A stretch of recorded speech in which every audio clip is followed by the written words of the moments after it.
PhC here. Today I'm going to show you how to cook the dry Gondeurae leaves, which is Korean vegetable that you sell it dried, but then you can recook it. It's very nutritious, has a lot of fiber, of course, and it tastes really good when you eat with fresh rice, sesame oil, sesame seeds sprinkled, and some soy sauce. Maybe you can add some chili powder or gochujang, which is chili paste, Korean chili paste. So let's get started. So what I did was put as many dried leaves that I want as possible. I put water just to soak it, just above the level of how much leaves there are, and then I'm gonna pressure cook it in my Instant Pot. So let me get the lid. Make sure you seal it.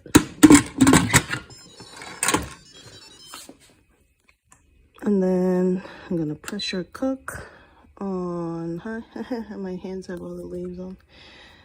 Let's see. So I'm gonna do high 12 minutes. I'm not gonna keep it warm because I might want it to cool down, and start. And that's about it. After it's done, you can wash it, or you have to, I guess. I didn't wash it. So you wash it in under warm or cold water, normally cold water. And then you put it on top of the rice cooker.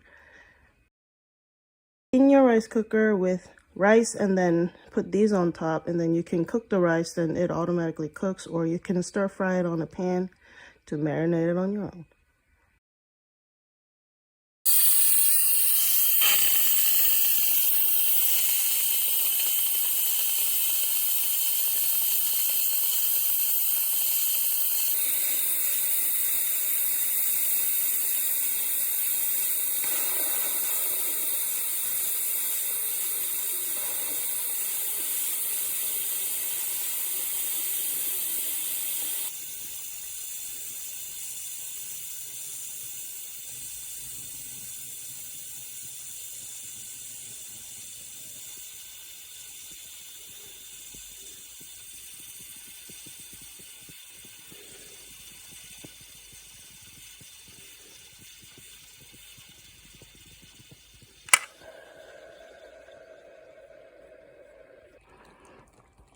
Now the Gondeurae Namoor is very soft.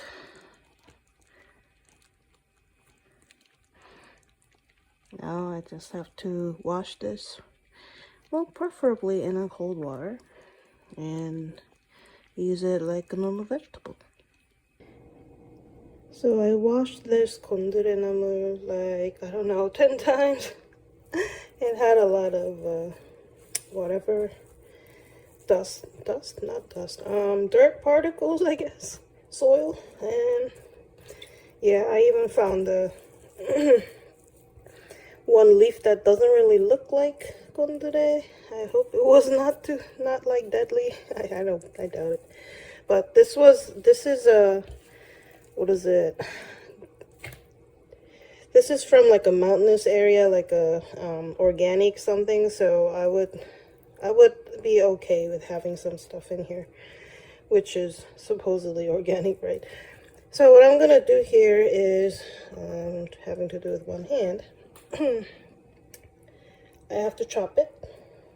Should have a better knife, but I'm just to demonstrate in purpose. So I'm gonna chop it like maybe an inch apart. You get the idea, right? So if you have a stem like this, you can cut it more. Yeah, it should be soft enough. If the stem is still like barky or feels like a branch, just take it out. You don't have to eat that. So you're chopping in inch intervals like that. And I'm gonna come back. Okay, so this is around maybe 200 grams of dried Gondeurae Namoor. It's wet a little bit. I squeezed out as much as possible before I started cutting or chopping it in 1 inch intervals. Now I'm going to put it in this pan And we're just gonna lightly stir fry it. Or maybe, no, not fry, saute is a better word. So I'm just gonna put it in here. So I mean, you can eat kimchi, galbi, like you can eat a lot of different Korean food, bibimbap, but dried namoor or gondeurae, any sort of dried leafy vegetables that Koreans eat. It's easier to preserve the vegetables during even winter. That's how they started making these from the ancient times, I believe.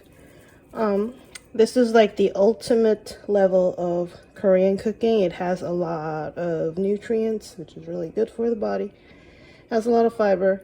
It's nice because you can store it at home, dried. You don't even have to refrigerate it. And if you're too lazy to go grocery shopping, you can just use this. And you don't have to soak it in water as far as you can, like boil it in water for like 40 minutes and leave it lid on for like an hour. For me, I used Instant Pot. I did 12 minutes on high pressure cook. If you have a pressure cooking pot, that also works. Same, 12 minutes. It should work. I left it in the hot water for like an extra hour just so that it becomes a little more soft.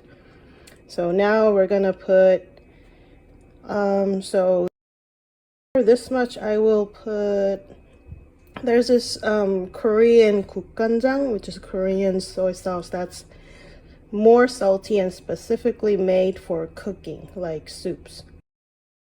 You can use less spoons of soy sauce, but it's more saltier, so you got to be careful not to put too much. So when you put soy sauce in these kind of like cooking, sauteing, it could burn. Of course, it's just thin leaves. What you can do is get I'm using measuring cups like American baking cups. So for this much, I would use 1 cup of just water, drinking water, and maybe 2 tablespoons of cooking soy sauce. If you don't have a cooking soy sauce, I would replace it to 3 tablespoons.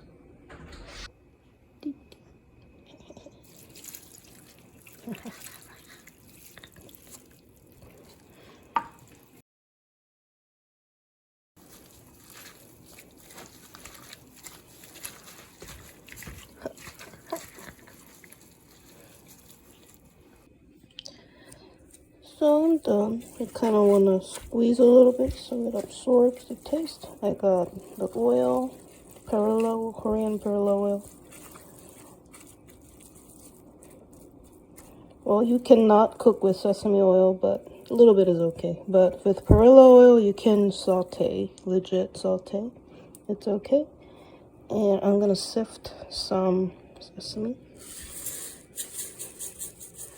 I'll do it a little now and I'll put more later.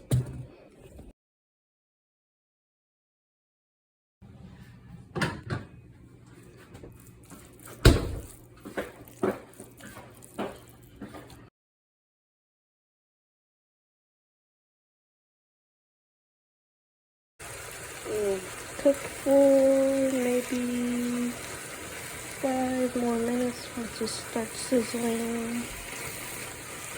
Basically until the water's pretty much gone.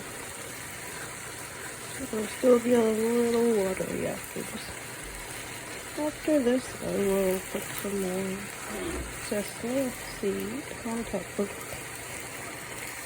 If I want, I can put